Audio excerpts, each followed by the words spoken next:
Capítulo 6. Exemplos de grandes dizimistas citados na Bíblia. Neste capítulo vamos conhecer melhor as vidas de Jacó e Ezequias, dois personagens bíblicos que demonstraram, com suas ações, a importância do dízimo.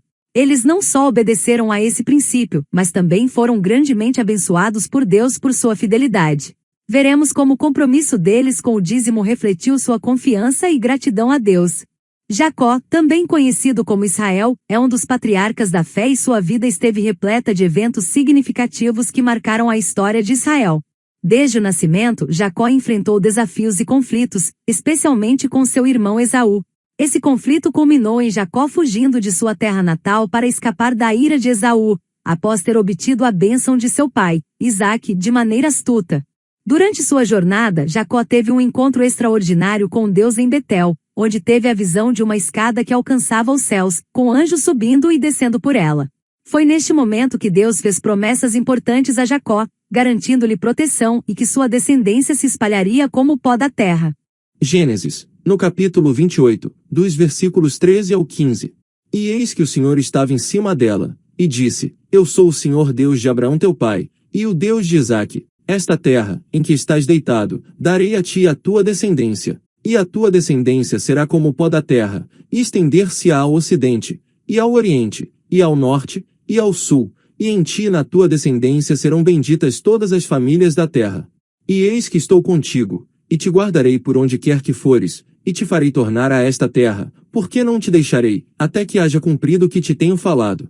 Em resposta a essa visão e às promessas de Deus, Jacó fez um voto solene, prometendo dar a Deus 1/10 de tudo o que ele lhe concedesse. Gênesis, no capítulo 28, dos versículos 20 ao 22. E Jacó fez um voto, dizendo: Se Deus for comigo, e me guardar nesta viagem que faço, e me der pão para comer, e vestes para vestir, e eu em paz tornar a casa de meu pai, o Senhor me será por Deus, e esta pedra que tenho posto por coluna será a casa de Deus, e de tudo quanto me deres, certamente te darei o dízimo. Este voto foi um ato de gratidão e reconhecimento pela proteção e provisão divina que Jacó esperava receber, apesar das dificuldades enfrentadas ao longo de sua vida, como o trabalho árduo na casa de Labão e os conflitos familiares. Jacó manteve-se fiel a esse compromisso com o Senhor. Na casa de Labão, Jacó enfrentou uma série de desafios e injustiças.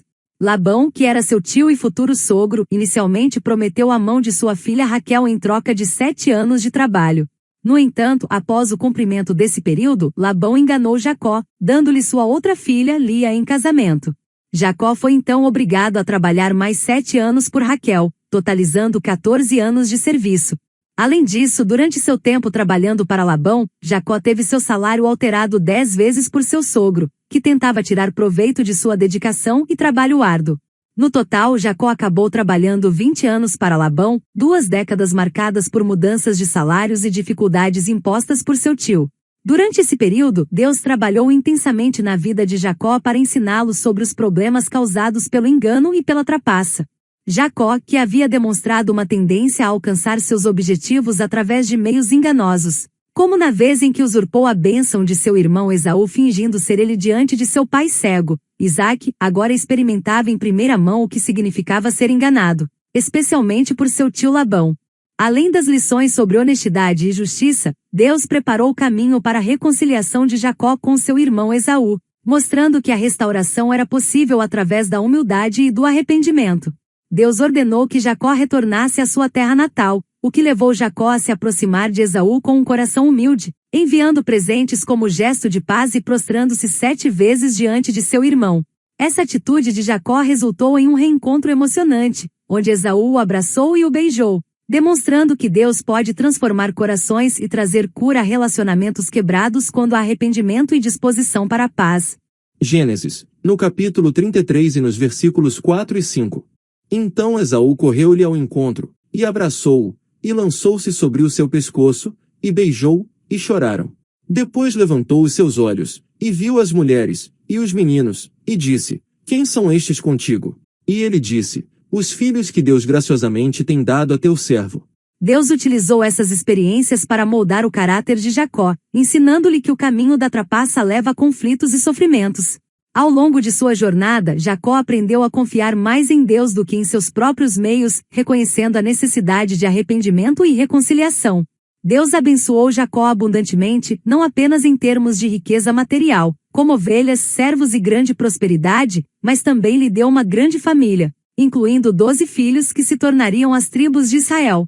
Além disso, Deus reiterou suas promessas a Jacó, assegurando-lhe que sua descendência seria numerosa e que todas as famílias da terra seriam abençoadas por meio dela. Gênesis, no capítulo 35, dos versículos 9 ao 12. E apareceu Deus outra vez a Jacó, vindo de Padã-Arã, e abençoou-o. E disse-lhe Deus: O teu nome é Jacó, não te chamarás mais Jacó, mas Israel será o teu nome. E chamou-lhe Israel. Disse-lhe mais Deus: Eu sou o Deus Todo-Poderoso, frutifica e multiplica-te, uma nação, sim, uma multidão de nações sairá de ti, e reis procederão dos teus lombos. E te darei a ti a terra que tenho dado a Abraão e a Isaque, e a tua descendência depois de ti darei a terra. Antigamente, os nomes não eram escolhidos de forma aleatória, ou simplesmente por soar bonito. Eles tinham significados profundos e muitas vezes refletiam características, eventos importantes ou expectativas que os pais tinham para seus filhos. O nome de uma pessoa podia revelar algo sobre sua origem, seu papel em uma história, ou até sobre sua personalidade. O significado dos nomes refletiam acontecimentos de suas vidas e ao longo do tempo, esses significados podem ter influenciado a maneira como foram vistos e interpretados por outros. O nome Jacó tem como significado principal aquele que segura pelo calcanhar. Esse nome surgiu porque, ao nascer, Jacó segurava o calcanhar de seu irmão gêmeo Esaú, conforme relatado na Bíblia. Apesar de o nome inicialmente não ter uma conotação negativa, as atitudes de Jacó fizeram com que o significado de aquele que segura pelo calcanhar também pudesse ser entendido como alguém que se aproveita dos outros. Mais tarde, depois de um encontro transformador com Deus, o nome de Jacó foi mudado para Israel, que significa aquele que luta com Deus ou príncipe de Deus. Essa mudança de nome simbolizou uma nova fase em sua vida e uma nova identidade perante Deus. No contexto bíblico, a troca de nome de Jacó para Israel representa a transição de um homem que havia lutado para obter suas bênçãos de forma questionável para alguém que passou a confiar plenamente em Deus e foi reconhecido como líder e patriarca do povo escolhido. Aqui estão as traduções dos nomes a partir do hebraico. Jacó, que em hebraico é Yaakov, isto é, aquele que segura pelo calcanhar ou suplantador. Israel, que em hebraico é pronunciado Israel, que significa aquele que luta com Deus ou príncipe de Deus. Outro exemplo notável de dizimista na Bíblia é o do rei Ezequias. Antes de Ezequias assumir o trono, Israel enfrentava um período de decadência espiritual e política, especialmente durante o reinado de seu pai, Acais. Acais havia se desviado dos caminhos de Deus, promovendo a idolatria e fechando as portas do templo. Quando Ezequias se tornou rei de Judá, ele se mostrou um líder de caráter forte e devoção inabalável ao Deus Altíssimo. Uma das suas primeiras ações como rei foi realizar reformas religiosas para restaurar o verdadeiro culto a Deus. Ele reabriu o templo, restabeleceu os sacrifícios e incentivou o povo a retornar à adoração de Deus, conforme a lei de Moisés. 2 Crônicas, no capítulo 29, dos versículos 3 ao 11. Ele, no primeiro ano do seu reinado, no primeiro mês, abriu as portas da casa do Senhor, e as reparou. E trouxe os sacerdotes, e os levitas, e ajuntou-os na praça oriental, e lhes disse: Ouvi-me, ó levitas, santificai-vos agora, e santificai a casa do Senhor Deus de vossos pais, e tirai do santuário a imundícia. Porque nossos pais transgrediram, e fizeram o que era mal aos olhos do Senhor nosso Deus, e o deixaram, e desviaram os seus rostos do tabernáculo do Senhor, e lhe deram as costas. Também fecharam as portas do alpendre, e apagaram as lâmpadas, e não queimaram incenso nem ofereceram holocaustos no santuário ao Deus de Israel. Por isso veio grande ira do Senhor sobre Judá e Jerusalém, e os entregou à perturbação, à assolação, e ao escárnio, como vós o estáis vendo com os vossos olhos. Porque eis que nossos pais caíram à espada, e nossos filhos, e nossas filhas, e nossas mulheres, por isso estiveram em cativeiro. Agora me tem vindo ao coração, que façamos uma aliança com o Senhor Deus de Israel, para que se desvie de nós o ardor da sua ira. Agora, filhos meus, não sejais negligentes, pois o Senhor vos tem escolhido para estardes diante dele para o servirdes, e para serdes seus ministros e queimadores de incenso. Ezequias também restabeleceu a prática do dízimo e das ofertas, como era requerido pela lei, para garantir o sustento dos sacerdotes e levitas, que eram responsáveis pelo culto no templo. 2 Crônicas, no capítulo 31, nos versículos 4 e 5.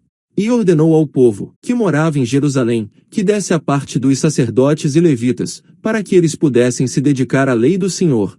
E, depois que se divulgou esta ordem, os filhos de Israel trouxeram muitas primícias de trigo, mosto, azeite, mel, e de todo o produto do campo, também os dízimos de tudo trouxeram em abundância. Ele encorajou o povo a trazer seus dízimos e ofertas ao templo, o que resultou em grande abundância de provisões e bênçãos para toda a nação. 2 Crônicas, no capítulo 31 e no versículo 10. E Azarias, o sumo sacerdote da casa de Zadok, lhe respondeu, dizendo: Desde que se começou a trazer estas ofertas à casa do Senhor, temos comido e temos fartado, e ainda sobejou em abundância, porque o Senhor abençoou ao seu povo, e sobejou esta abastança. A devoção de Ezequias e sua fidelidade a Deus trouxeram não só prosperidade espiritual, mas também livramento em momentos de crise. Um exemplo marcante disso foi quando o rei da Síria, Senaqueribe, ameaçou Jerusalém. Ezequias buscou a ajuda de Deus em oração, e o Senhor enviou um anjo que destruiu o exército assírio, salvando Jerusalém de uma catástrofe iminente. Esse evento não só demonstrou a fidelidade de Ezequias em seguir os preceitos de Deus, mas também como Deus o abençoou grandemente e o livrou de seus inimigos. Caso você queira conferir como foi essa história completa, ela é contada nos seguintes livros. 2 Reis, no capítulo 18, dos versículos 1 ao 37.